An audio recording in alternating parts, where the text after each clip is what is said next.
సందర్భంలో ఇంటి దగ్గర పనిచేయడం, అదే సమయంలో పబ్లిక్ ట్రాన్స్పోర్టేషన్ వాడడం, ఎక్కడికక్కడ సేవ్ చేయడం, అందరం సమైక్యంగా పనిచేయాల్సిన అవసరం ఉంది.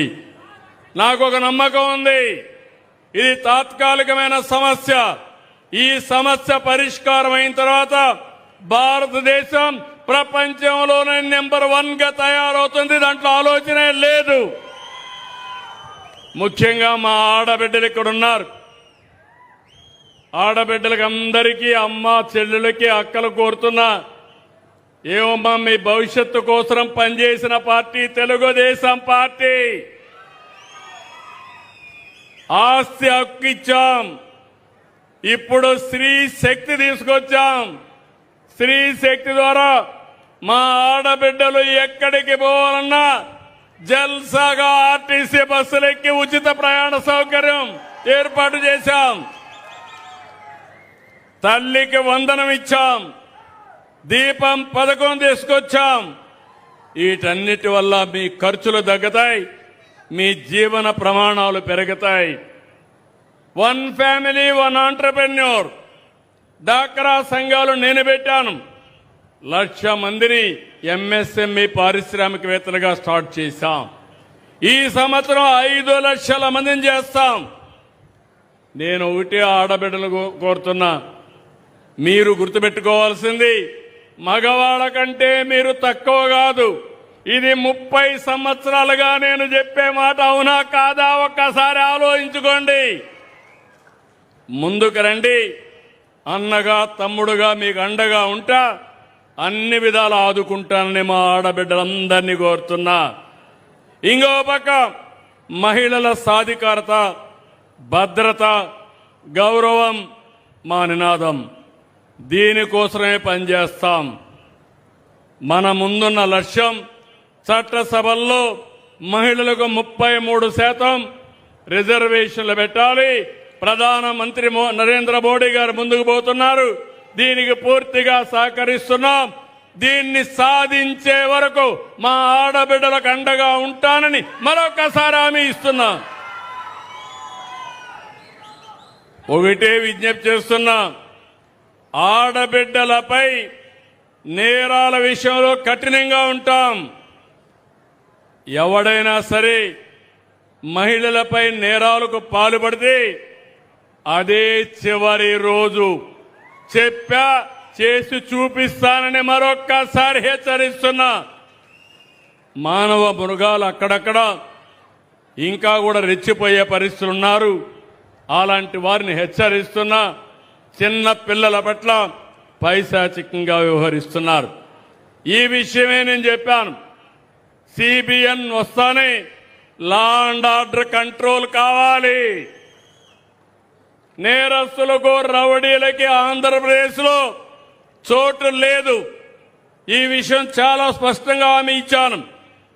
ప్రజలు ప్రాణాలు కాపాడే రాజకీయాలు ఒకవైపు, ప్రజలను భయపెట్టి మోసాలు చేసే రాజకీయాలు ఇంకొక వైపు. ఇది మన రాష్ట్ర పరిస్థితి. రాష్ట్రంలో జరుగుతున్న సంక్షేమం సూపర్ 6 సూపర్ హిట్ చేసిన ఘనత కూడా ఈ ప్రభుత్వానిది.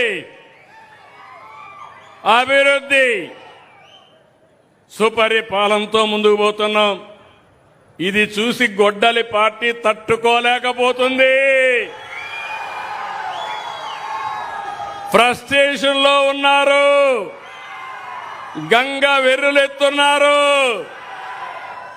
నోరు తెరిస్తే అబద్ధాలు, మీడియా ముందుకొచ్చి మాయా నాటకాలు.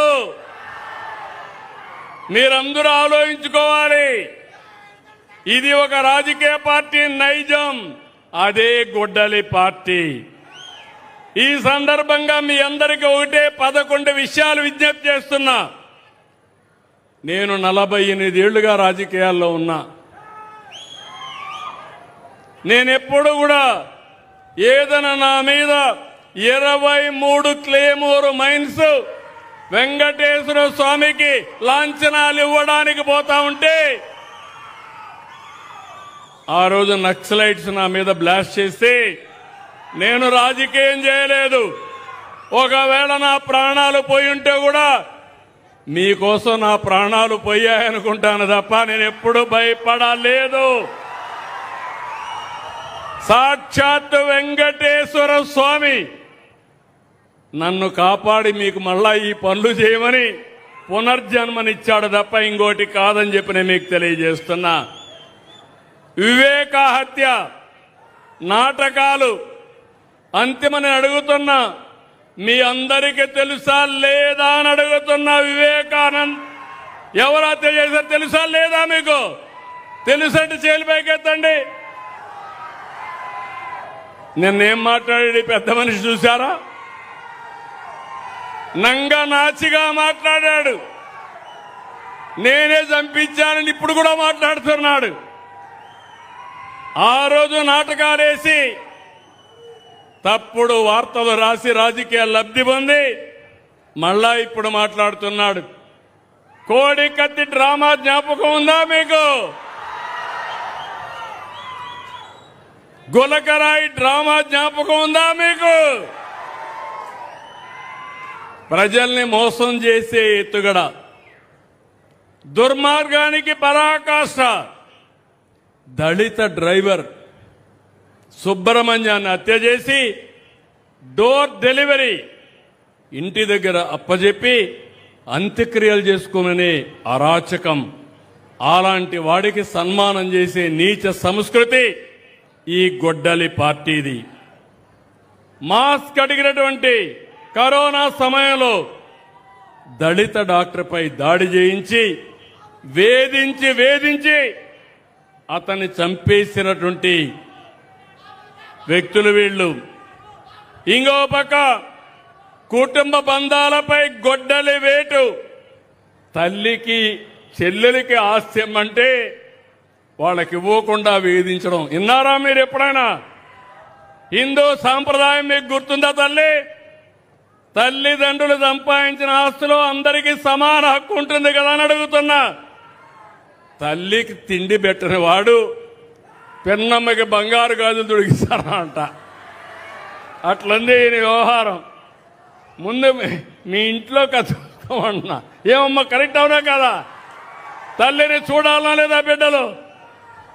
అలాంటి తల్లిని చూడని బిడ్డలు మిమ్మల్ని చూస్తారంట.